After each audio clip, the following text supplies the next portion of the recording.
Good morning students. हम पढ़ रहे हैं 11th क्लास में अपना सब्जेक्ट बायोलॉजी। इसमें हम लोग अपना फर्स्ट चैप्टर स्टार्ट कर चुके थे। ये जो चैप्टर था वो था जीव जगत, यानी द लिविंग वर्ल्ड। तो इस लिविंग वर्ल्ड में हमने अभी तक की टैक्सोनॉमी के बारे में हम पढ़ रहे थे। टैक्सोनॉमी में हमने अभी तक की जो उसका नामकरण पद्धति थी वो हम देख चुके थे। अब आज हमें पढ़ना है प्रजाति की संकल्पना एवं वर्गीकीय पदानुक्रम, यानी concept of species and taxonomical heredity. तो इसका मतलब क्या होता है हम देख लेते हैं। तो किसी भी जीव तो उसको उसकी एक व्यवस्था में एक उपयुक्त स्थान प्रदान करना, यानी हम देखें कि विज्ञान की वह शाखा जिसके अंतर्गत हम किसी जीवों को उसके लक्षणों के अनुसार एक विशिष्ट क्रम देते हैं या विशिष्ट स्थान प्रदान करते हैं, वही कहलाता है वर्गीकीय विज्ञान, यानी टैक्सोनॉमी, है ना। तो इसमें क्या होता है कि जो व्यवस्था हमने बनाई जिसके कारण हम किसी जीव को एक विशिष्ट स्थान दे पा रहे हैं, वही व्यवस्था कहलाती है वर्गीकीय पदानुक्रम। इस वर्गीकरण में प्रत्येक जीव को उचित स्थान प्रदान करने के लिए प्रमुख 7 श्रेणियां निर्धारित की गई है। तो ये 7 श्रेणियों को ही जीव समूह को उसके टैक्सॉन कहते हैं, यानी किसी भी श्रेणी में या इकाई में जो किसी जीव को हम रखते हैं तो वो जीवों का समूह टैक्सॉन कहलाता है या वर्गक भी कहलाता है। एक वर्गक के सभी सदस्यों के लक्षण जो होते हैं वो समान होते हैं, यानी हर एक जो टैक्सॉन होंगे उसमें जो जीव रखे गए हैं वो जीव दूसरे टैक्सॉन से भिन्न होंगे। तो इन्हीं टैक्सॉनों का हम अध्ययन कर लेते हैं कि टैक्सॉन क्या है। तो हमने अभी जस्ट देखा कि 7 श्रेणियों में डिवाइड किया गया है जीवों की। तो ये 7 श्रेणियाँ इस प्रकार से दी गई है, जैसे कि सबसे छोटी इकाई वर्गीकरण की सबसे छोटी इकाई होती है जाति, उसके बाद वंश, फिर उससे बनता है कुल, कुल से गण, गण से क्लास यानी वर्ग, और वर्ग से मिलके बनता है संघ यानी फाइलम, और उसके बाद जगत, फिर डोमेन और फिर लाइफ। इस प्रकार से किसी भी जीव का क्लासिफिकेशन या उसको एक विशिष्ट स्थान प्रदान किया जाता है। आगे हम इसी में देख लेते हैं कि जाति क्या है। तो जाति जो है ये सबसे छोटी इकाई है। अभी हमने बताया कि जाति वर्गीकरण की सबसे छोटी इकाई है। इसकी ये जो शब्द था जाति ये दिया था एक वैज्ञानिक जॉन रे ने। तो जॉन रे ने क्या बताया कि एक ही जनक से जन्मे जीव एक ही जाति के होते हैं, यानी जनक कैसा होना चाहिए, एक। उससे जितनी भी प्रजातियां उत्पन्न हुई, जितनी भी संततियां उत्पन्न हुई, वो कहलाते हैं एक ही जाति। इसी प्रकार से एक मेयर नामक वैज्ञानिक भी आए, इन्होंने भी बताया कि लैंगिक प्रजनन अथवा अंतरा प्रजनन द्वारा संतान उत्पन्न करने वाले जीव की जो होते हैं वो एक ही जाति के होते हैं। तो यानी कि एक वंश में बहुत अधिक जातियां हो सकती हैं, ठीक। तो इसी में हम देखते हैं आगे जातियों से मिलके बनता है एक वंश, वंश यानी जीनस। तो कई जातियों के जीव जब लक्षणों में समान होते हैं तो वो बनाते हैं एक वंश। इनमें लैंगिक लक्षण समान होते हैं लेकिन कायिक लक्षण जो होते हैं वो अलग अलग हो सकते हैं। जैसे अगर हम एग्जाम्पल के तौर पर देखें तो बरगद, पीपल और अंजीर ये एक दूसरे से के स्वभाव में और साथ में पत्तियों के आकार में, उनकी आकृति में भिन्न भिन्न हैं, लेकिन इनके जो पुष्प होते हैं, फल और बीज, इनकी रचना जो होती है वो समान होती है, इसीलिए इनको एक ही वंश में रखा गया है, फाइकस। तो अब आपको याद होना चाहिए बरगद, पीपल, अंजीर ये सब जो है वो किस वंश में रखे गए, किस जीनस में रखे गए, फाइकस, ठीक है। इसके आगे हम देख लेते हैं कुल, कुल यानी फैमिली। तो जिस प्रकार से जातियां मिलके जो होता है वो वंश बनता है, उसी प्रकार से अनेक वंश जिसके लक्षण समान होते हैं वो बनाते हैं कुल। और कुल में जो वंश होते हैं उसके लक्षणों के मध्य जो होते हैं वो प्राकृतिक सहसंबंध बहुत अधिक होते हैं।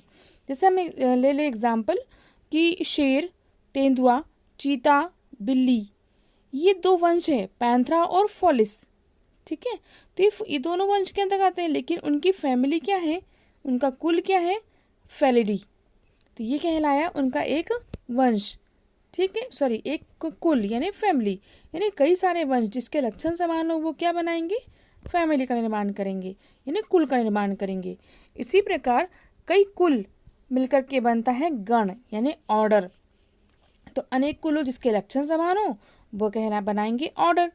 जैसे हम इसमें भी एग्जाम्पल ले लेते हैं कि जो मैमेलिया, ठीक है, माने कि जो स्तनी वर्ग होता है, तो स्तनी वर्ग में जो गण अगर हम देखें, गण यानी ऑर्डर, तो ये है प्राइमेट्स। प्राइमेट्स का जगत है ये। तो ये प्राइमेट्स जो होंगे इसमें क्या है, सभी जीवों में कुछ ना कुछ लक्षण समान है, इसलिए इनको एक ही गण में रखा गया है। इसके आगे हम देख लेते हैं वर्ग। वर्ग यानी क्लास। तो अनेक गणों के समान लक्षण के आधार पर क्लास बनाई जाती है। जैसे कि स्तनपोषी यानी मैमेलिया वर्ग के अंतर्गत प्राइमेटा को भी रखा गया है और कॉर्निवोरा को भी रखा गया है, ठीक है। प्राइमेटा यानी क्या, प्राइमेट्स जीव, और कॉर्निवोरा जैसे कि इसमें शेर वगैरह भी आते हैं, है ना। तो ये कहलाया, लेकिन क्या है, इनके लक्षण समान हुए होंगे इसलिए इनको रखा गया क्लास के अंतर्गत। इसी प्रकार कई क्लास या कई वर्ग मिलके बनता है संघ या प्रभाग, यानी फाइलम या डिवीज़न।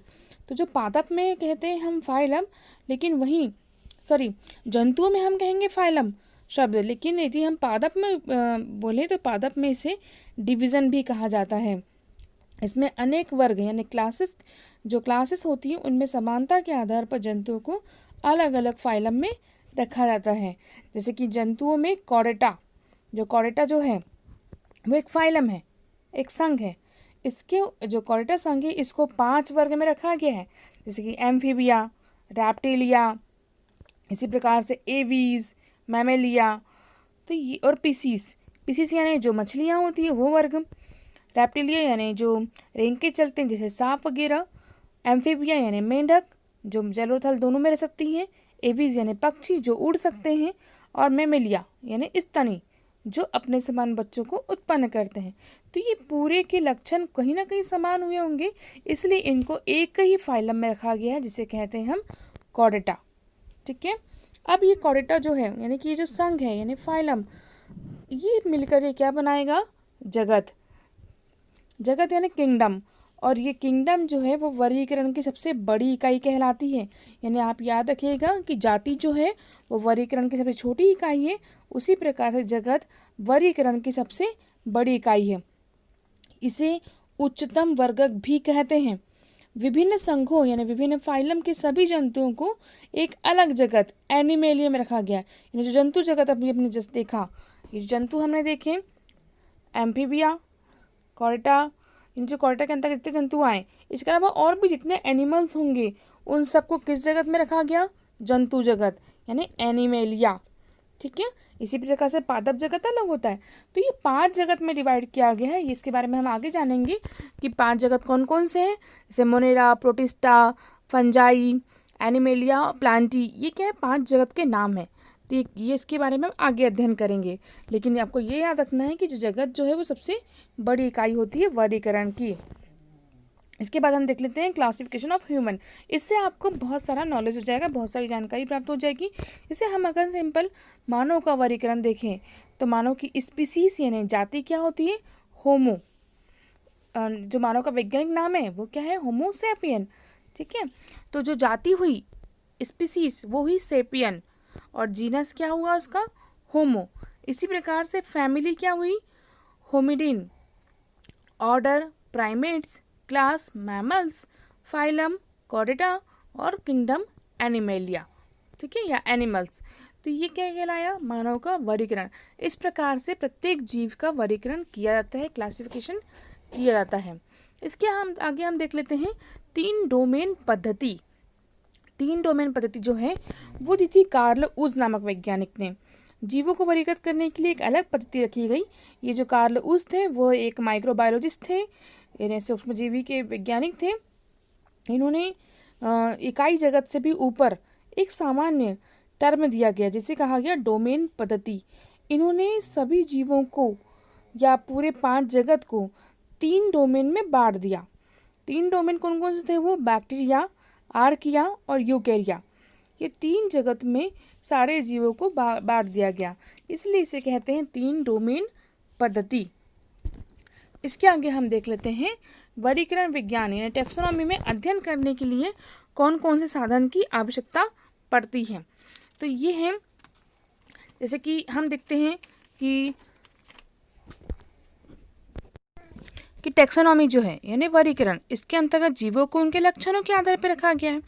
तो इनके बारे में अध्ययन के लिए हमें वनस्पतिशाला यानी हर्बेरियम, इसी प्रकार से बॉटनिकल गार्डन यानी वानस्पतिक उद्यान, संग्रहालय यानी म्यूजियम, और चिड़ियाघर या जंतु उद्यान यानी जूलॉजिकल पार्क्स, इनकी आवश्यकता पड़ती है हमें किसी भी जीव के अध्ययन करने के लिए यानी टैक्सोनॉमी के अध्ययन करने के लिए। सबसे पहले हम देख लेते हैं हर्बेरियम के बारे में।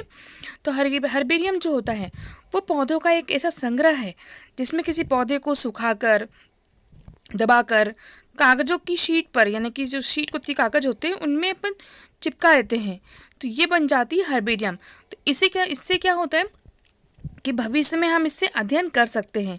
इसके लिए किसी पौधे को हमने, जैसे यहाँ पे शीट में आप एग्जांपल देख रहे हो कि शीट में पौधे को चिपकाया है और उसके जस्ट साइड में उसकी क्लासिफिकेशन लिखे गए हैं, कहाँ से वो कलेक्ट किया जाता है, इसके अलावा उसका बॉटनिकल नाम क्या है, उसके बारे में क्या इम्पोर्टेंट चीज़ है, और साथ में से क्लासिफिकेशन, ये सब इसमें लिखा जाता है ताकि हमें आगे यानी हमारे भविष्य में हम इस पौधे के बारे में जानकारी प्राप्त कर सकते हैं।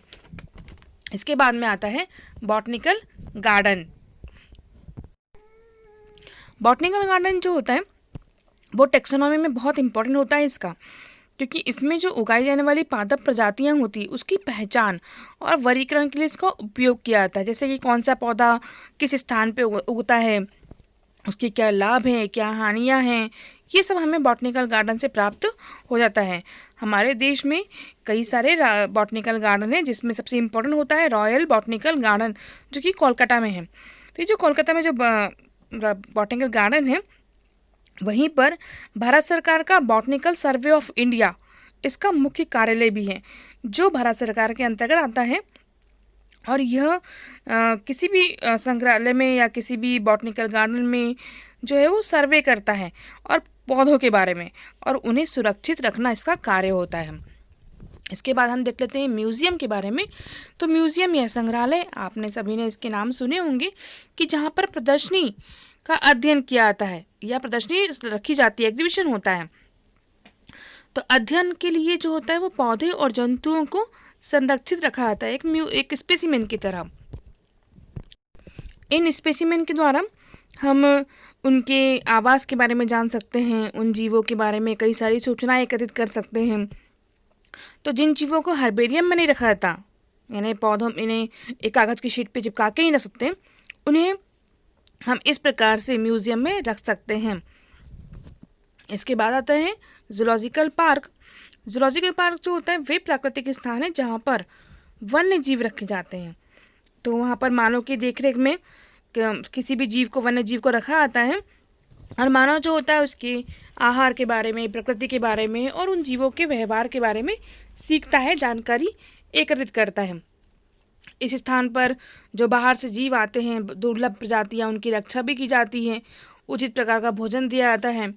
तो ये जो जूलॉजिकल पार्क होते हैं उसमें ऐसी जातियों को भी रखा जाता है जो कि संकटापन्न हो चुकी होती है, यानी एंडेंजर्ड स्पीसीज को भी इसमें रखा जाता है, और साथ में इनको विलुप्त होने से बचाया भी जा सकता है। तो संग्रहालय यानी म्यूज़ियम और जूलॉजिकल पार्क, ये दोनों ही जंतुओं की जानकारी प्राप्त करवाते हैं हमें, और इनका एक कार्य ये भी है कि वो जीवों के प्रति रुचि भी उत्पन्न करवाते हैं। तो ये हमारा था फर्स्ट चैप्टर। अब आपका फर्स्ट चैप्टर यहाँ पे कंप्लीट हुआ। Thank you.